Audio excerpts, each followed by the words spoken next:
as we delve into the world of spirituality and metaphysics. This is our first Sunday. I call it Spiritual Sunday, so the talk's a little longer than the other Sundays. And today's subject matter, I wrote down the title so I can remember, is if you listen to the whispers of the universe, you will have the grace of God. And I remember my teacher, Mr. Brister, talking to me one day where I'm talking to him and I'm asking him all types of questions and problems I'm having in life and so forth. And he's asking me, well, Sonny, do you hear these sounds? I'm like, the own vibration? Well, yes, I do, Mr. Brister. You know, the own vibration, that's what everybody's depicting when they're going on during the meditation process. Even if they don't know it, that's what they're depicting. And I'm saying, well, yeah, I hear the inner sound. I hear the own vibration. I hear it right now. He said, what you calling me for? Like, basically, you have the answers. You don't need me. At the time, I didn't quite understand what he was saying. I got it, but I didn't get it because I tried to keep him on the phone to have him answer my question. And he told me, well, Sonny, I got to eat right now. I'll talk to you later. And I'm like, well, my world's falling apart. I'm asking you a question. But basically, he was saying you have all the answers. And that sounds well and good if you've been meditating for some time and you're hearing that own vibration, and it does happen after a while. But what if we don't hear that own vibration? The great thing is the universe is talking to us all of the time.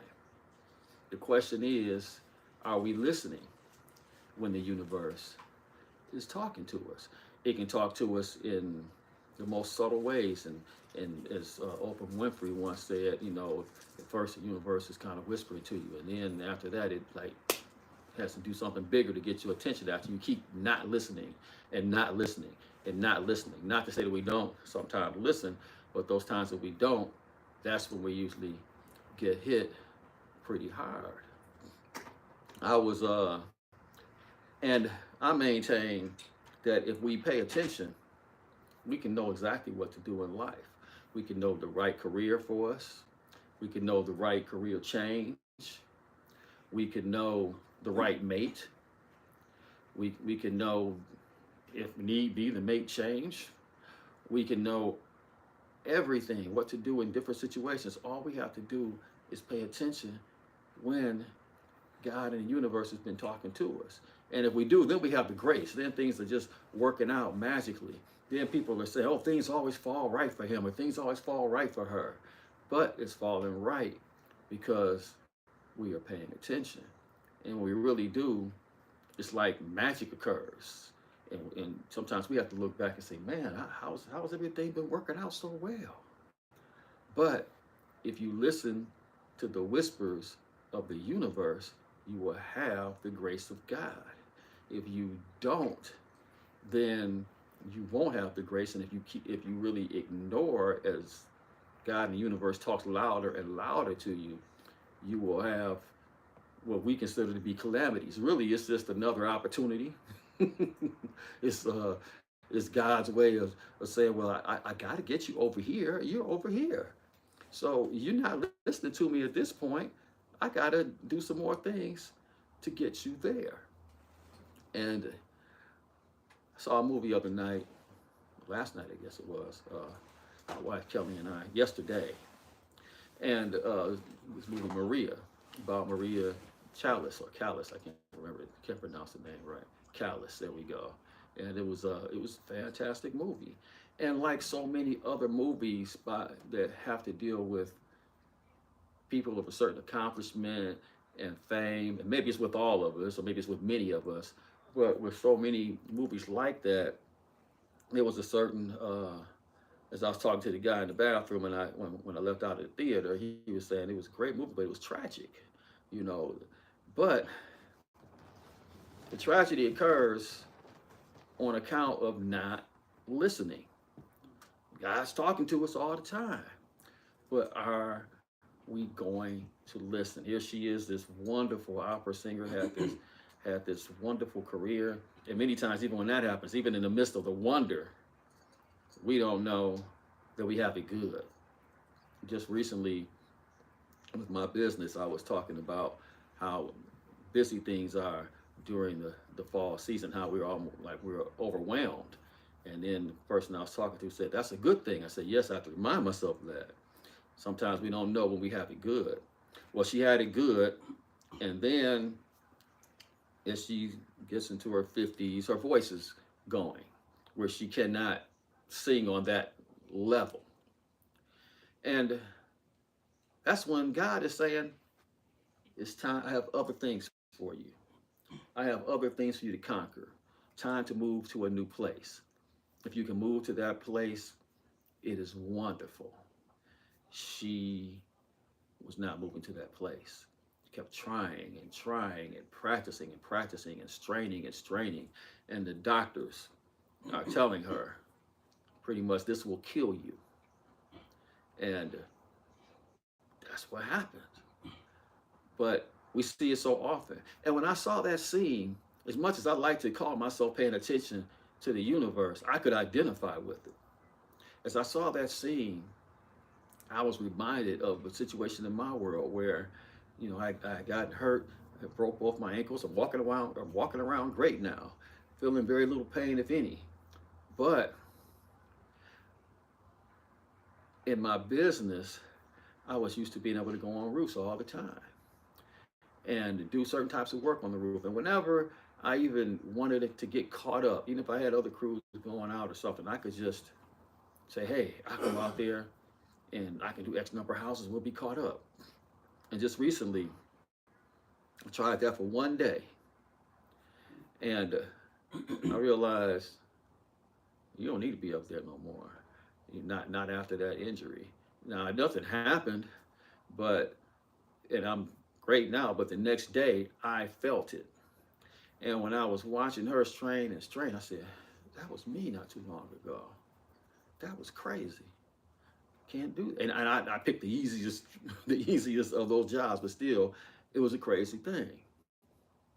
A lot of times we don't realize is we are so used to doing certain things, or we are so used to thinking of ourselves in a certain light, or so thinking that this is the way we know how to do this.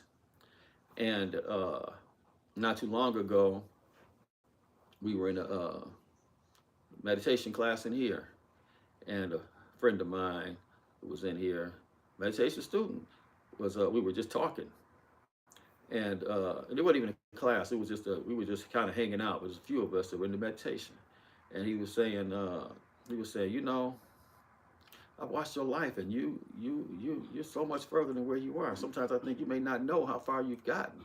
There's things that you do now that you don't have to do anymore, and it really struck me because I was thinking about moving backwards in certain ways, and I said, man, that's right. And ever since then, I've realized, hey, I've reminded myself at times, hey, I'm here. I don't have to go back here. I'm beyond that now. But so many times when we've gone beyond a certain place, we forget that I'm moving over here. This is the new place. I'm not moving over here. And there's a whole adventure that waits or awaits us in the new place. That's it. God is talking to us all the time. But are we really willing to listen? Way back when I was a kid, and I was decided I was going to be a doctor, a dentist, and I was in high school in this curriculum-based school. And I was in the Kimbrough curriculum. I was not liking science at all, and but it still took the chemistry 3 class that this one teacher who almost called her professor, because I think that's what she thought she was, and she was hard on the kids, and everybody knew, you got her class, boy, you better be working. She does not play. She almost enjoys flunking people out. And I started getting that feeling, and I said, oh my God, it's time to make a shift. And I did. I moved over to the business curriculum. I took some summer school classes to get caught up on the business classes I was missing and so forth, which happened to be one of the most fun summers of my life. You know, I always consider summer school to be the place that for lack of a better way to put it, the dumb kids. I was young, you know. Forgive my judgment. But yeah, I think that's what the dumb kids went, or the kids, or just with the kids who just barely went to class and hung out all the time. Went having a hard time. And you know, I went during that time, and I made friends with those kids. We had so much fun. And the classes were so easy. It was just it was a wonderful experience. I still laugh at those times that we had and so forth. It was wonderful times. And then I went into the business curriculum, and eventually my mind got geared to being a business person, and it worked for me. It worked for me. But I was willing to change gears and listen to the universe rather than just stay clenched and say, I'm going to do this. I'm going to do this. Sometimes we get stuck in that mode, and I'm going to do this. I set out to do this, or everybody expects this of me. But we have to know, we have to flow with the universe. Sometimes things are happening for certain reasons, and to get us to other places. I say this quote often, but it's so true from the movie The Signs, when they say there's two kinds of people: the ones who believe in signs and miracles, and those who think things just happen by chance or by luck. And they ask, you know, pretty much, so what kind of person are you? And if you become someone who believes in signs and miracles, then you're believing that things are not just happening by chance. Even when that thing happens that we don't want to happen, this is a sign. Where is it trying to take me? Not, dang, why is this happening again? But no, this is a sign. Not all this jacked up. Why are they doing this? There's more going on than meets the eye. When you're a person who believes in signs and miracles, you are starting to believe that you are in a spiritual universe, not in a happenstance universe. Everything is happening for a reason. And that reason is to get us to the higher place.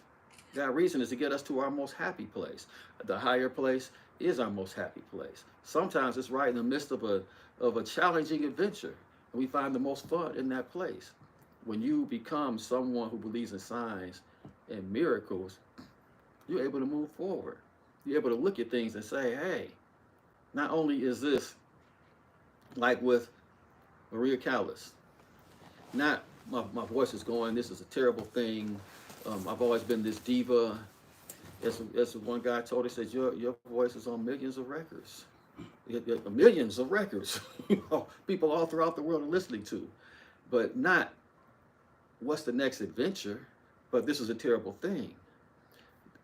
When you believe in signs and miracles, it's like, what wonderful thing is this trying to bring me into? What do I need to be open to now? I read an article on Denzel Washington where he's talking about how he's turning 70, and he was saying that, you know, it's time for a change. It's time to look and see, where's life taking me now? He talked about how he's working out and changing his diet and things of that nature. But at the same time, he said, my mother lived to be, I don't know, 98 or something like that. I've got maybe 30 years. What am I going to do for the next 30 years? Not, you know, I want to play in action movies and try to get myself in workout shape or whatever. Not to say it's not good to be in shape, but I'm excited as to what the next chapter is. So often we aren't ready to do that, and it doesn't have to be at 69. Like, it could be like for me back then at 15. this Kimbrough thing isn't working. This is not going with my nature. What's the next move? And if we're open, it will be beautiful. If we're not, then it won't. And there is something inside of us that knows where the next place is, what the next adventure is, what's the proper move in this particular situation. I had a dream the other evening, and I was showing my wife this place that my business had painted. We don't paint, but but in this dream we were painting, and I showed her the place where it took place, and we were kind of sneaking past. For whatever reason, I didn't want the owners to know we were out there looking at it. And as we were sneaking past, and it was the paint, it was on the outside, and it was like a mansion like place, and it was being renovated. No one lived in there yet. And as we were sneaking past, the guy who hired us saw us. He's like, "Hey, Kimbrough." He says, "Hey, it's so good to see you." And he starts talking to me, and he said, "Man," he's like, the job is wonderful." And I was waiting for him to say, "But I need you to do this. I need you to do that. I need you to do that." I used to paint back in the day, and I loved it. And I loved to see the transformation and whatnot, and even helping people pick the colors and all that kind of thing. But I always felt like, one, it was long and tedious, and two, I just didn't like the idea of something had to be corrected or this or that or the other. And I mean, I went through the same thing. We started cleaning windows and so forth, as far as people really, I felt worried about them scrutinizing. So I had that in my head, I guess, in the dream. Well, right when I think he's going to say, "But," he says, the job is wonderful. And we want you all to do the inside of this room. It was like this large, almost porch-like room. And I remember they had the windows with the moldings around it and so forth. He says, "And we want you to paint the windows." I hadn't figured out what that part was about yet. That's probably coming. But he said, "We want you to paint the windows." I said, "Okay, okay." So I go inside, and I'm trying to figure out, man, how much are we going to charge for this? I'm just still getting used to doing painting again and whatnot. I said, "But they are so happy with the work that we've done already, I could write my own ticket." And then, right when I was thinking that, I heard these women singing in a chorus. And they were singing, "When you find a number, put it on the shelf." And they kept singing it over and over again. "When you find a number, put it on the shelf." And they kept singing it over and over and over. And then I woke up. And I was like, what was that?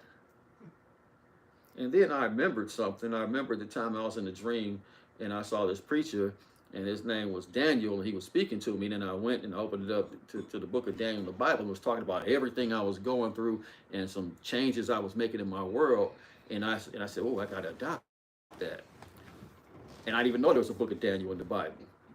I said, "Well, what if my subconscious has done it again? That part of me, or superconscious, that part of me that knows more than my conscious mind, what if it knows this phrase, and this phrase actually exists?"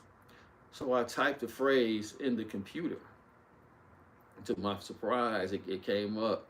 The phrase, "When you find a number, put it on the shelf," has a certain meaning. And they were saying that when you get certain information, you should be storing it for future use and whatnot. And I was saying, wow, okay, I got to store this information I'm getting. I have to store it for future use. This thing I got about the painting. Pay attention to the way I felt. Pay attention to when I was thinking that the guy was going to do this, but no, it worked out great. He was doing that. Pay attention to all of that, because that might be one of the next things that you go into. I said, I have to think about that. That might be something else to add to your business to keep everybody working. Those who want to work more often or whatever during the times that the other parts of the business are slow. And then I said, man, I got to think about that with other things, because there's so many things that I get information to.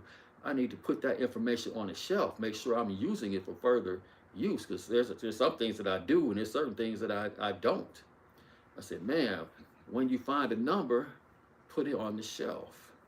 And once again, it's pretty much saying, if you listen to the whispers of the universe, when you get the information, if you store it and use it, life will be wonderful.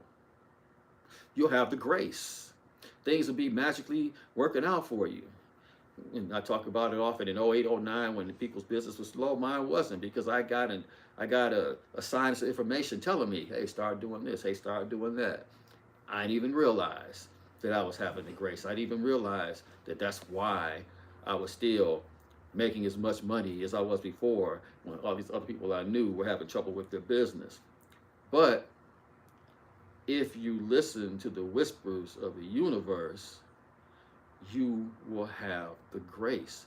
You may not even see it, but things will be just naturally happening. People may come up to you and say, well, how did you do this? How did you do that? When I got to a point where I was, I don't know, almost 200 pounds at one point. And one day, I was just thinking, and all of a sudden, all this information came. You're going to stop eating after 7:30. You're going to do this. You're going to do that. You're going to do this. You're going to do that. In the meantime, that own vibration started ringing. I'm saying, oh man. I said, I'm going to try this. Tried it. Next thing I knew, the lump that was on that I was feeling over here that I thought might have been cancer or something was gone. The tooth problems I was having was gone. All these type of things has disappeared, and I was back to wearing mediums again from extra large. And it was it just came. Now when I spoke to my brother-in-law, he says, oh yeah, stop eating after 7:30. Well, yeah, that's what they say you're supposed to do. Oh, doing that? Well, yeah, you're supposed to do that. Oh, you were cutting back on carbs when you did this. But I didn't research. It just came. The more we believe that we are in a world of signs and miracles, the more they show up, the more they guide us, and the more we have the grace. And when you have the grace, it's like you're untouchable. And then sometimes we fall out of that grace. That's just when we hold on to something and do start doing something that in the back of our head maybe we know we shouldn't do, or people keep telling us, like in that movie, her sister was telling her, hey, you need to close that door and be happy. You need to let go of all that stuff. Doctors are telling her, hey, you got to make a change. Her butler and maid telling her, you got to make the change. A lot of times when we go see these movies, we don't realize that we're watching ourselves. And we say, oh, yeah, she didn't get it. We have to say, what am I not getting? What am I possibly not about to get? And once again, we're living in the world of signs and miracles. When we go to the movie theaters, there's something in that for us. When we're having conversations with people, there's something in that for us, especially when it captures our attention. Like, why did he say that? My friend said, I'm looking at your life, and you're so much further than you used to be. And then he says, you know, you have to be careful. Sometimes you might want to go back to that old way of doing things. I called him up later and said, you know, why'd you say that? And then I told him what I noticed in my life. He said, that's profound. He says, that wasn't even why I said it. But the universe was talking to me. My teacher used to say, when God chooses to express himself or herself, he or she is not too particular what color suit is worn for the occasion. It can come from over here, it can come from a television show, it can come from this person over here. And the more we know this, the more we see it, the more we can catch it, and the more life becomes wonderful, the more we are saying, what's next? We're waking up. What does God have for me? When something is not working the way we thought it should work, what beautiful new chapter are you trying to get me to? Show me, God. Here recently, I've gone back into sleep learning, where I actually plan to get information in my sleep. And I will ask God, give me some information on this. In a dream would be great. I may chant my mantra. I may meditate before sleep to help raise my vibration, but give it to me. Because in sleep, our subconscious is trying to tell us things anyway. Our subconscious rises and has us live out a movie scene. Sometimes for me, it's where I'm not even the same person that I am. Sometimes it is. Sometimes I'm at a different age. But always it is there trying to tell me something. Not too long ago, I'm sitting in a I'm parking in a garage, sort of like that, a parking garage, and go away from the car for a minute with my family. When we come back, there somebody was trying to get a space, and all the spaces were taken, and they figured out how to get their car on top of mine, like they had lowered it where it was just about to touch it. It's a dream. But it is right. It just hovered over my brand new truck. And I'm like, man, what is wrong with them? Like, how are they doing this? And it reminded me of somebody telling me about when they parked, someone tried to get in space that just didn't fit, and they parked so close they could barely open their door. They couldn't even get in or out of their car, because this other person. And I just said, man, this is disrespectful. This is not cool, And then I said, Craig, don't trip on it. Just get yourself out the situation. Just get from up under this car. So I did. Then I came out of the dream. After the dream, I'm thinking like, man, how does this apply to my world? Well, I'm thinking about in my community, there's these two subs that are connected, ours and the other sub. They seem like they're the same sub. They even both have similar names. They both have the word lagoons in the title, but one is the Lagoons Forest. The other one is the Lagoons of West Bloomfield. Well, the Lagoons of West Bloomfield decided that they wanted to put up a gate at Halstead, and so only they can come in because they actually own the streets in their part of the sub. Our part of the sub is just all connected. They're county roads, and they want to put up a gate. But not only do they want to put up a gate, they do not want us to be able to come through the gate, or the people in the other attaching neighborhood. There's another neighborhood up further that's all connected. They don't want us coming through there, I guess. And so there's this big thing, and to make a long story short, we ended up prevailing, and that gate is not going up. But then I thought about it. I said, well, man, maybe that's what it is. Maybe me riding through, because I'm coming off of Halstead, is so much easier than going up to the next street, Pontiac Trail, and then going up and then coming in. And sometimes Pontiac Trail is real crowded, so that's my little shortcut. I said, man, I'm coming through that neighborhood. Maybe I'm being disrespectful. Maybe I'm encroaching on them like that car was on top of me. Maybe that's not cool. And then I said, I don't know. And then all of a sudden, something came to mind. I began to see where the night before I was so fed up with so many people in my world who were doing things that were affecting me, whether it had been in the workplace, whether it had been in the personal life, whether it even been people who maybe are not doing things that they should do for themselves, and then expecting for me to take care of it in the end. And I'm like, man, how are they doing that? Now I'm going to have to do this. And I'm feeling like these people, I feel like it's all closing in on me. And then I said, oh, in the dream, I wasn't encroaching upon the other car. They were encroaching upon me. This dream is about me dealing with people in my world who are just in some way or another, I feel like, playing me too close, even if they don't realize it. And all of a sudden, the inner sound begins to ring, their own vibration. It just goes boom. I said, whoa, that's the answer. As my teacher would say, you listen to these sounds, Sonny. The more we meditate, the more we become conversant with that holds the universe together, that inner sound. And I said, man, that's what it is. Then I remember this phrase in my book, 30 days of metaphysics. And it says, walk this earth like a king, something my teacher used to say. And I say, does the king sit back and complain? They're doing this to me. Why are they not doing that? How could they do that? Don't they know they're going to make me do this? Does the king complain? No, the king rules. Does the queen complain? No, she rules. She rules her kingdom.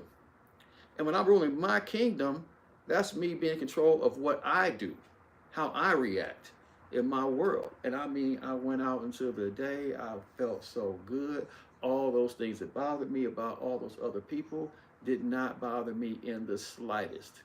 And if they didn't do that, I say, oh, the ones who I felt like weren't taking care of certain things that I love and care about, I say, well, hopefully they get it, and just kept on moving. I say, if they come to me, I can say, hey, don't forget, you got to do this. You should have done that. And maybe I'll help out this much. Maybe I'll help out that much. It all depends on what the king decides to do.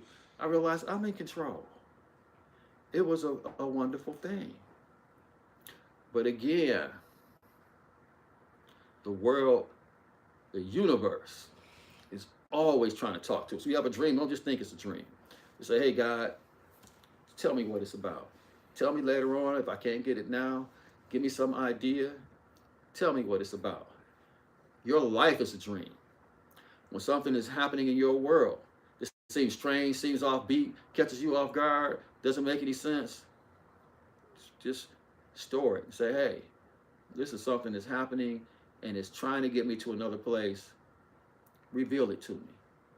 Take time to meditate, time to reflect, be open, surround yourself with people who are uplifting, watch uplifting information, and you'll be surprised at the information that will come to you. As I said, lately I've been sleep learning. I've gone through years without sleep learning, hardly at all.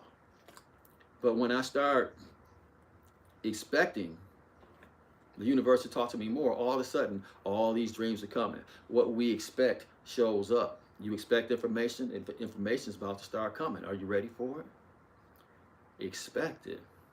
Not too long ago, I'm having a dream, and in this dream, I'm hearing this song playing. Song I haven't heard in years. And the hook is Can't Nobody Love You Like I Do.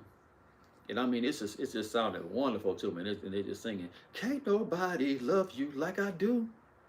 Doom, doom. Can't nobody love you like I do, the way I do. Can't nobody love you like I do. And I'm just grooving to it. And people are just talking to me. They're just like, this is the jam. I love this new song. And I'm like, this ain't no new song. This is a song from back in the day. So, this is so-and-so made this song. It's back in the day. And then I was reminded about how certain songs are like that. Certain songs, I remember Madonna had put out songs that were way back before she got known, and they were in the club circuit. And then I'm talking 5 years later, that song becomes a hit in the rest of the world. And I'm like, and then I was thinking about this, like, wow. And I said, oh man, I make music here and there, I dabble in it. And I was like, man, there's this one song that I was thinking about putting on the new project from way back, but no one knew it, no one heard it. I should put that on there. I said, that must be what the answer is. But in my heart, I felt like there's more to this. That might be true, but there's more to this. So I'm in the office. My cousin Marlis, who helps out in the office with the gutter and window business, she's saying, that must run in our family. I'm like, what? Singing and humming. And I'm like, oh, I was singing. And I said, oh, that's a song I heard in my head. I don't know what, it's something more to it. And I'm just singing, can't nobody love you like, I didn't realize I was singing it. And I say, yeah, I've been singing it all day. I say, it's something more to it. I heard it in my dream. I just don't know what it is. The next night I have the dream about the encroachment with the vehicle. And when I got the answer to walk this earth like a king, I was reminded about how so many people that I know read this book that I wrote years and years ago and open it up to see what's my page for today. And some time ago, I said, I need to share this with the rest of the world. Now, yeah, maybe it's been a hit in this little small circle, but the rest of the world does not know this at all.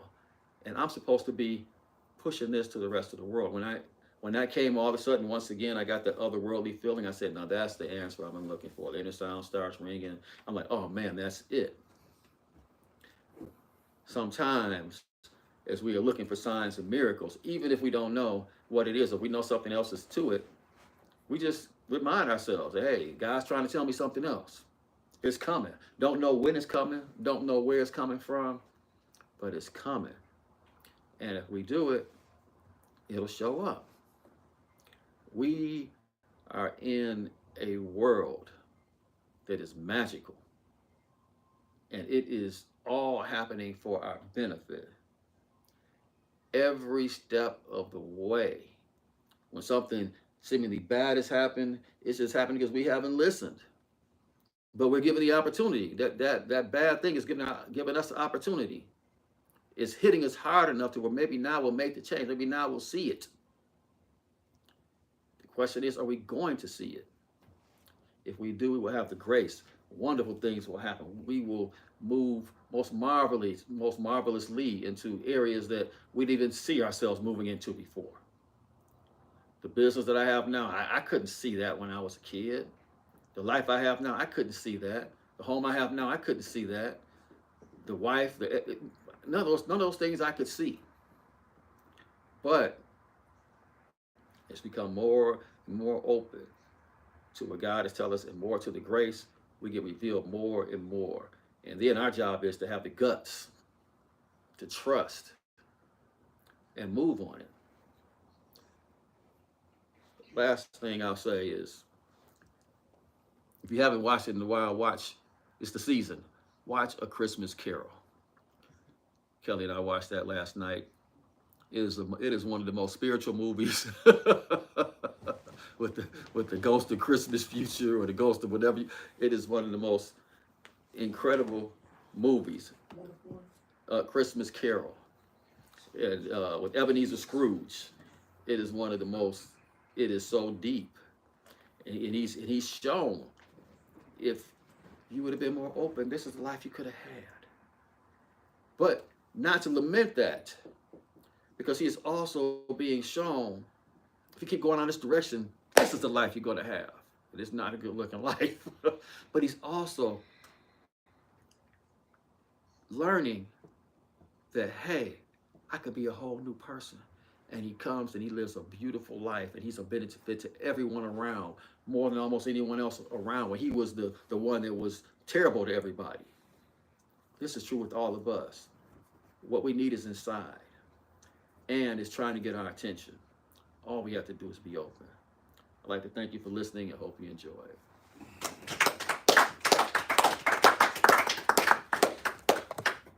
What's several of those Christmas carols? I was gonna say, which version did you With George George C. Scott? Scott. Yeah, That was Okay. good. that's That was one. the best We one. started off with the